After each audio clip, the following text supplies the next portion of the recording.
Gabe Jenkins back with you. Today we're going to be working on AutoCAD Drawing number 2. If you remember, AutoCAD Drawing 1 was pretty straightforward, first real drawing we've done, and it had you using the line tool, so we were drawing something that just had straight lines, and we learned how to make sure that we specified the length and the angle of a line. But that was pretty much the only tool we used, on our last drawing. So this one, it's got a couple new tools that I'm going to have you try to master. One, how to draw circles. There's a separate video that just walks you through how to make different kinds of circles, whether it's a circle that you know just has to connect 2 points or 3 points, or if it's a circle where you know where the center point is and you know the diameter, or the center point and the radius, different kinds of circles. We're going to make sure that we learn how to draw circles today.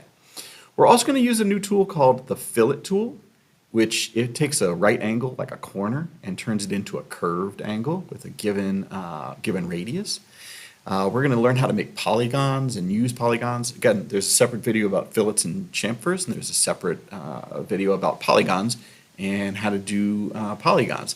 We're also going to learn about the trim tool, which is how to delete certain parts of objects, certain lines that you want to delete, because sometimes it makes more sense to draw a big thing and delete part of it than to try to figure out how to draw just that part by itself.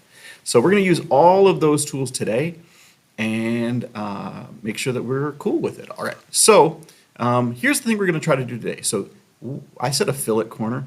This is an example of a fillet corner. You can see that the whole thing is 14 inches wide, and it's 10 inches from this point down to this corner, but we don't have a straight kind of 90-degree corner here. What we have instead is a curved corner that has a radius of 3, and that as the center point of that kind of arc.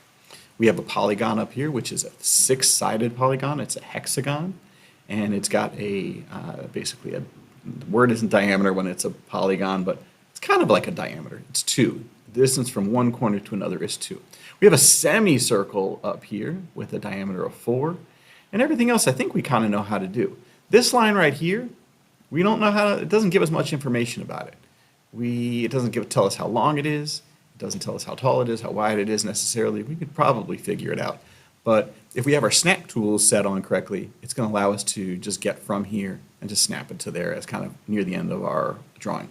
So let's get started. The first thing I'm going to do is I'm going to draw a line from this corner all the way over here, and then go up, up, up, and then I'm going to draw another line from here up to here, and then we'll start to fill in the fillets and all the other stuff. All right. So now we're over here in AutoCAD. I'm going to click on my line tool. It says, where do I want to start it? I usually want to start stuff on the origin. So I'm going to hit 0, 0, enter, and it's going to start me off right on the corner. This one's, I'm highlighted green still, so you see that it's highlighted green. It means it's going to be a horizontal line. This one's 14 long. I'm now going to go up 3, like I said we were going to do. We know this from the other day. 3, go up 4, and I'm going to exit out at this point. So I've just drawn this over, over, up. Okay, next I'm going to draw this line going straight up. So I'm down here. It now can snap to this point because it's the end point, and I have my snap settings. Remember these down here. It says it's going to snap to any endpoint I ask it to snap to. So that's cool. So I can just kind of hover over it. It turns green, and I can go up 10, exit. Now, if you watch my student tutorial videos from former students, there's many different ways you can do this shape, right? So what I'm going to ask you to do, because I talked about using different kinds of circles, one of the circles you can make is if you know 2 points on the circle. I'm going to exit out of the line tool. I'm going to go up here to circle. Now, in this case, I don't really know the radius. I don't really know the diameter because there's no dimensions just telling me that. But I do know that from here, from that side over to here, should have a distance of 4 because that's the diameter. So if I click on 2-point circle and hover over this, it knows I want to start there. If I click once and move over, and I'm horizontal, right, because I got that green line over here, and see that blue, where it's blue at the top? It's asking me what is the diameter I want it to be, and I say 4. Awesome. Okay, cool. So now I got that circle. I know if the distance from here to here is 4, and the distance from here to here is 2.4, Well, I can draw a line. So 4 plus 2.4 is 6.4. Awesome. And now I can just join it up over there. Okay, so I made a line, all good, right? Now, when I look at this shape here, it doesn't have the bottom part of that circle. That's okay. We can use the trim tool. Separate whole video showing you how to use the trim tool, but you'll find the trim tool up here where it's got a pair of scissors. If I click on that, what this allows us to do is either click on parts of lines we want to get rid of, or we can kind of just scroll and anything we touch, it's going to get rid of it. So if I hover over here and it shows me what it would look like, if I just click right now, that part of the line is gone. Okay, but click here. Well, maybe I'll just move across it. If I move across it, it's gone. Okay, that's great. We're like almost all the way done.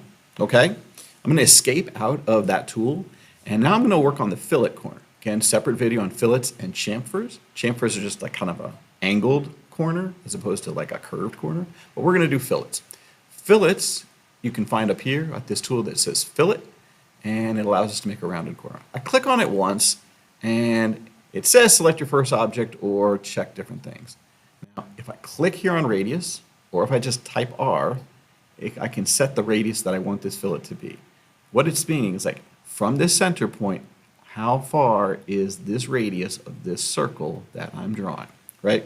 So I'm going to click radius, and it's asking me how much do I want it to be? Well, it says it's got a radius of 3, so I'm going to type in 3. Awesome. And now it asks me, okay, notice what the radius you want it to be. Where's the corner you want to fill it? So I'm going to click this one, that side, and that side. And you can see it shows me what it's going to look like. I look at my reference drawing, it looks right. Click on it once, and I can hit escape out of it, and that is now good. I got the fillet corner exactly like I want it to be. Cool. All right, let's do the circle next, because I want to show you one of the snap settings I have over here is that it shows you the center point of circles and arcs. And I have that checked. If you don't have that checked, make sure it's checked. Now, I'm going to make a circle. In this case, I do know where the center point is, and I know the radius. So I'm going to make a different kind of circle. I'm going to pick the kind of circle that is center and radius, and I'm going to go. Now, I'm like, where's my center point? I don't see it. Well, as soon as you hover over the element that has the center point, in this case, the fillet, it shows you where that is. And because I have snapping on center allowed, it allows me to start my circle right there. Scoot out a little bit, type in my radius of 1.6, enter, and it's done. Okay? Now I'm out of the circle tool, I exited out of it, and I only have one thing left to do, which is to make that polygon. In this case, because the distance from one corner to another is 2, that is it's an inscribed polygon, it's an inscribed hexagon.